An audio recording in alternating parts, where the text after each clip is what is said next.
I start with a very quick overview, and then we have the pleasure of having one of the key stakeholders with us today. Laura Danko is from the Hydrological Planning Office in the Jucar River Basin Authority.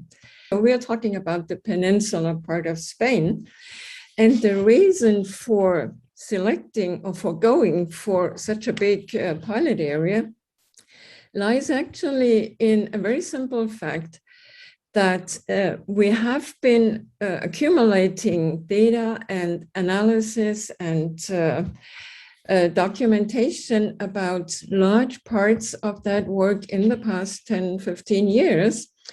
And we also have very good contact to some of the key stakeholders across the territory and to the central government in Madrid. So we thought we could actually tackle it. What do we need to tackle? We will get into challenges in a minute, but just, well, we had two transboundary basins. And I often say, when seeing this, what you see on the screen now, it's sort of transboundary as well, because we have on the peninsular territory, which is 500,000 square kilometers almost, we have 13 river basins, and we have 17, well, on the peninsula, it's two less, autonomous regions, and they, of course, they do not coincide. So we have within a river basin, we have several autonomous regions and vice versa, which can create and does create already a number of conflicts. This is the last line here. And there are, of course, also conflicts between the different sectors and challenges created by climate emergency, climate change and action, and at several political levels. Because we have the whole peninsular territory as a pilot area, but we thought it would be good to start step by step, focusing on one river basin, which we know quite well, both on the level of people as at the level of technical and data information. So the Jucar River Basin, and you see here the red circle, this is our first focus. As you say, and thank you for inviting me to be here as a stakeholder in this big pilot area. As you said, we are like a pilot in the pilot, and I will try to, my presentation, I will try to be brief, and I'm to give the main characters of my river basin in a way a bit peculiar, because it's like a brainstorming on the main synergies that we find between the different components of Nexus: water and environment, climate, energy, and food or land use.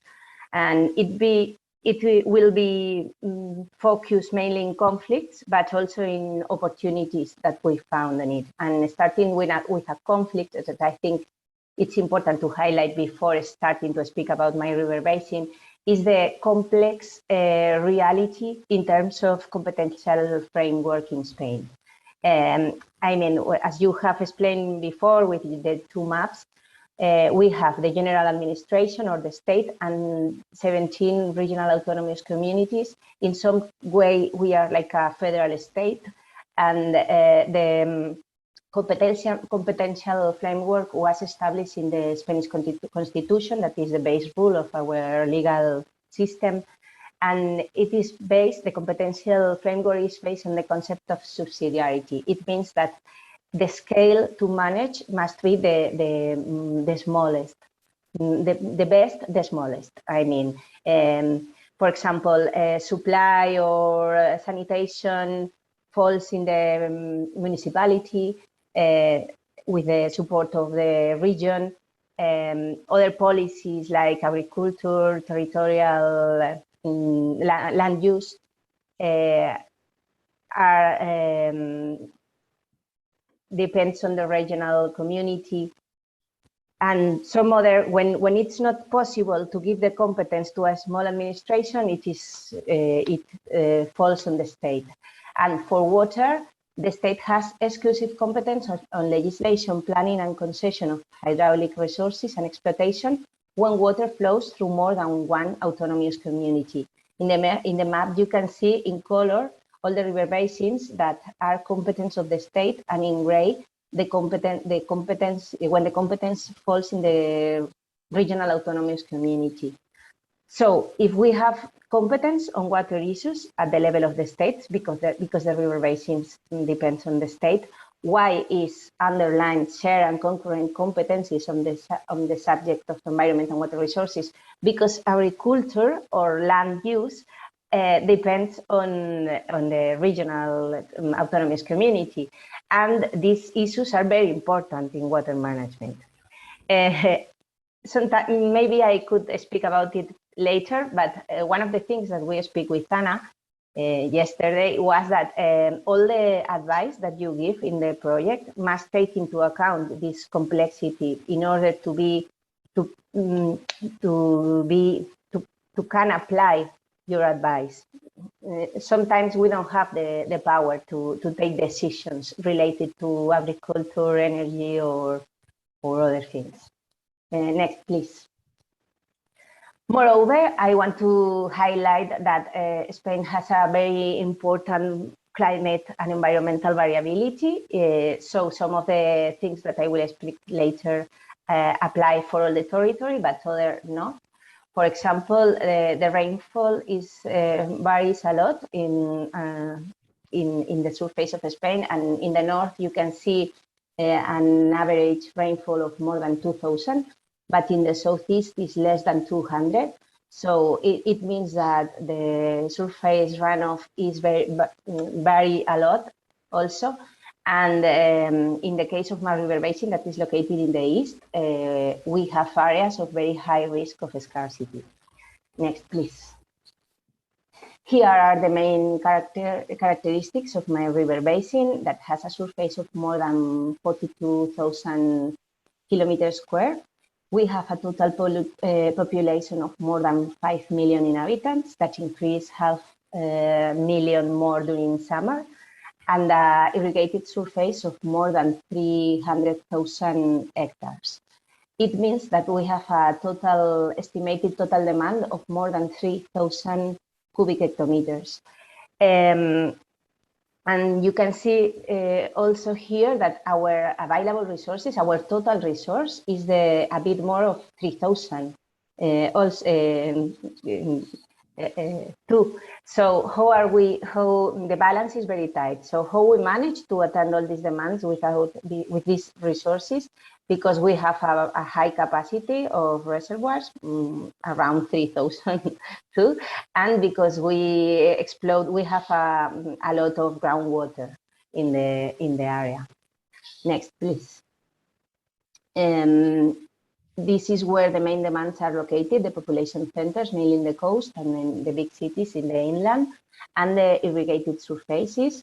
The main irrigated surfaces in blue are irrigated with surface water near the mouth of the river.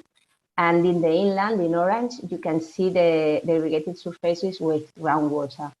And in the inland, in the middle of both are mixed origin.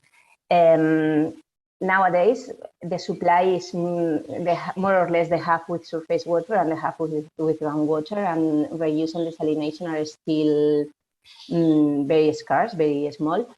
And as in other parts that has been presented today, like Greece, etc., agricultural consumption, it's almost 80% of the total consumption. So we have here a clear conflict between the food production and water.